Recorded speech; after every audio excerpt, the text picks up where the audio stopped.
Titanic film के director का 25 साल बाद फिल्म से मुताल्लिक अहम इंकिशाफ। टाइटैनिक फिल्म के डायरेक्टर ने 25 साल के बाद फिल्म से मुताल्लिक अहम इंकिशाफ कर दिया है। हॉलीवुड फिल्म टाइटैनिक में हीरोइन कैट विंसलेट एक लकड़ी के तख्ते पर चढ़कर बिछ जाती हैं, जबकि हीरो लियोनार्डो डिकैप्रियो इस तख्ते को पकड़कर बर्फीले पानी में तैरता हुआ हलाक हो जाता है।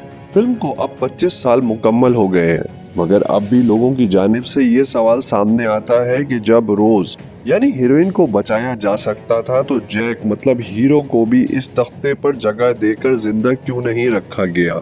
इसी सवाल से मुताल्लिक फिल्म के डायरेक्टर जेम्स कैमरियन का कहना है कि टाइटैनिक के इख्तिताम में दिखाए जाने वाले तख्ते में 2 अफराद चढ़कर जिंदा नहीं बच सकते थे। उन्होंने कहा कि हमने एक साइंसी तहकीक इसलिए की ताकि इस बहस का खात्मा हो सके। हमने एक माहिर के साथ बाकायदा फोरेंसिक तजर्बा किया और इस बारे में हम फरवरी 2023 में कुछ खास रिलीज करने वाले हैं।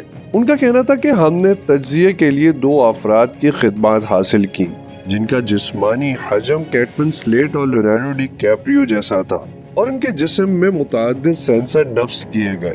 डायरेक्टर जेम्स कैमरियन ने बताया कि इसके बाद हमने बर्फानी पानी में मुतअद्दिद तरीकों की आजमाइश करके ये जानने की कोशिश की कि वो दोनों तख्ते पर जिंदा रह सकते थे या नहीं।